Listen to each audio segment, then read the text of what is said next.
Ce secret stoïcien peut changer ta vie. Imagine ça. Tu te lèves le matin et dès la première seconde, une vague d'angoisse te submerge. Ton téléphone vibre déjà comme une mitrailleuse. Notifications, messages, rappels. Le monde te hurle dessus avant même que tu aies ouvert les yeux. Et toi, t'es là, paralysé, coincé dans un tourbillon de stress, de doute, de je dois faire ça, je suis en retard, je ne suis pas assez. Ça te bouffe, ça te ronge.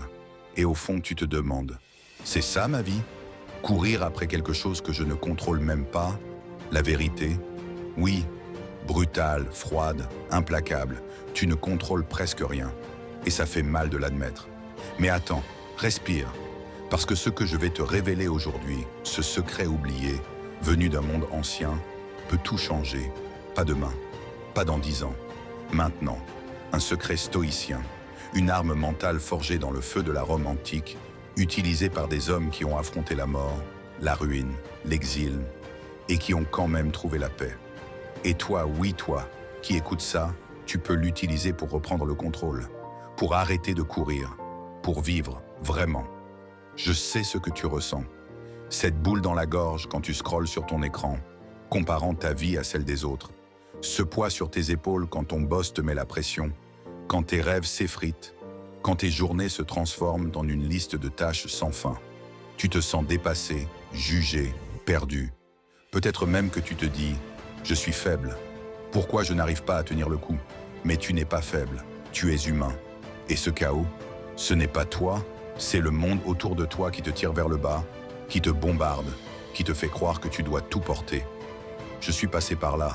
J'ai connu ces nuits où tu fixes le plafond, où ton cerveau refuse de s'éteindre, où tu te demandes si t'es condamné à cette spirale infernale. Mais un jour, j'ai découvert quelque chose. Une histoire, une vie. Celle d'un homme qui a tout perdu et qui a quand même gagné. Allons-y, rewind, 2000 ans en arrière. Rome, une ville de sang, de pouvoir, de trahison. Là-dedans, un type nommé Sénèque. Riche? Oui. Célèbre? Sans doute. Mais heureux? Pas vraiment. Ce mec, c'était un philosophe stoïcien, un génie des mots, un conseiller des puissants. Pourtant, sa vie, c'était un désastre. Imagine, il est accusé de complot contre l'empereur Néron, un psychopathe au passage. Résultat, on le condamne à se suicider. Pas une suggestion, un ordre. Prends un couteau, ouvre tes veines, fin de l'histoire. Mais attends, ça devient fou. Sénèque, il ne panique pas, il ne pleure pas, il ne supplie pas. Non, il rassemble ses amis, sa femme, et il leur dit « Regardez-moi partir, apprenez de ça ». Il coupe ses veines calmement, et pendant que le sang s'écoule, il dicte ses dernières pensées à un scribe. Oui, t'as bien entendu. Il meurt, mais il enseigne encore. Il contrôle sa faim. Pourquoi? Parce qu'il avait compris un truc, un secret. Écoute bien, parce que c'est là que tout bascule.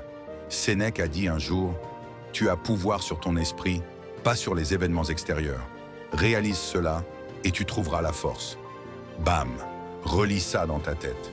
Les événements, la condamnation, la mort, il ne pouvait pas les arrêter. Mais son esprit, ça, c'était son royaume. Et personne, pas même Néron, ne pouvait le lui voler. Maintenant, arrête-toi une seconde. Réfléchis. Qu'est-ce que ça veut dire pour toi? Cette leçon, elle est brute, elle est simple, mais elle cogne fort. Les stoïciens, Sénèque, Épictète, Marc Aurèle, ils ont tous martelé ça. Tu ne contrôles pas ce qui t'arrive. Ton patron qui te saoule? Pas ton choix. Ton compte en banque qui fait la gueule? Pas ton choix. Les haters sur X qui te descendent en flammes? Pas ton choix. Mais ta réaction, ton attitude, ton focus, ça c'est à toi. 100%. Et c'est là-dedans que se cache la liberté. Marc Aurèle, l'empereur philosophe, il l'a écrit dans ses pensées pour moi-même. Si une chose te blesse, ce n'est pas la chose elle-même, mais ton jugement sur elle. Et ce jugement, tu peux le changer maintenant. Tu vois l'idée? Ton stress, ta colère, ton anxiété, c'est pas la faute de ton boulot ou de ton ex ou de la pluie qui te pourrit la journée. C'est toi qui choisis de les laisser te bouffer. Et si tu peux choisir de les laisser entrer, tu peux aussi choisir de les virer. Mais soyons concrets. Revenons à 2025. Ton quotidien, ton téléphone vibre encore. Ton feed X est un champ de bataille. Opinions, drama, cris. Instagram te vend des vies parfaites qui te font sentir minable. Ton agenda déborde, tes deadlines te traquent comme des loups. Et toi, t'es là, à essayer de tout gérer, à te noyer dans le bruit. Ça te rappelle quelque chose? C'est le chaos moderne. Le même chaos que Sénèque affrontait avec les intrigues de Rome, que Marc Aurèle gérait en pleine guerre. Eux, ils avaient des épées et des sénateurs corrompus. Toi, t'as des écrans et des notifications. Même combat. Alors, comment tu fais?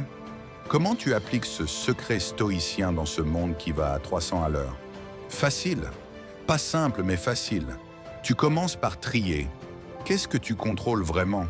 Tes pensées, tes actions, ton temps. Le reste, lâche. Ton collègue toxique, pas ton problème. Le métro en retard, pas ton problème. Les likes qui ne tombent pas ton problème. Concentre-toi sur ton cercle, ton empire intérieur. Et là, miracle, le chaos dehors, il devient juste du bruit. Pas une menace. Mais attends, c'est plus grand que ça. Ce secret, il ne te rend pas juste zen, il te transforme. Imagine une vie où t'es plus une marionnette des circonstances, où tu te lèves et au lieu de courir comme un hamster dans une roue, tu choisis. Tu décides ce qui mérite ton énergie. Tu arrêtes de dire oui à tout. Tu dis non au stress qui ne sert à rien. Tu deviens une machine de clarté, une forteresse mentale. Et tu sais quoi? Les autres le sentent.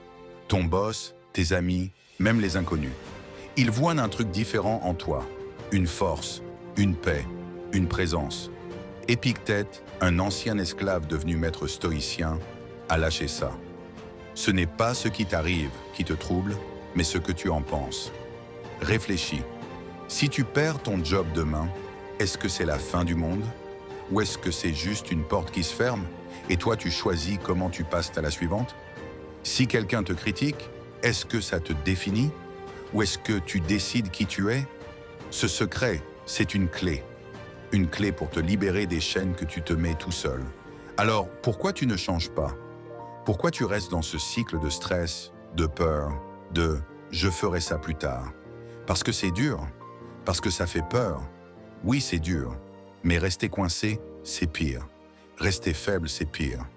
Laisser le monde décider à ta place, c'est pire. Tu mérites mieux. Tu mérites de te lever chaque matin et de te dire « je choisis ma vie », pas l'inverse. Et ce secret stoïcien, cette idée que ton esprit est ton pouvoir, c'est le premier pas. Commence petit, aujourd'hui. Quand ton téléphone vibre, attends. Respire, demande-toi, ça mérite mon attention? Quand tu sens la colère monter, pause, pense. Est-ce que je veux vraiment lui donner ce pouvoir sur moi? Quand tu te compares aux autres, stop. Rappelle-toi, je contrôle mon chemin, pas le leur. C'est pas magique, c'est pas instantané, mais ça marche. Et chaque fois que tu le fais, tu grandis. Tu deviens plus fort. Tu deviens toi.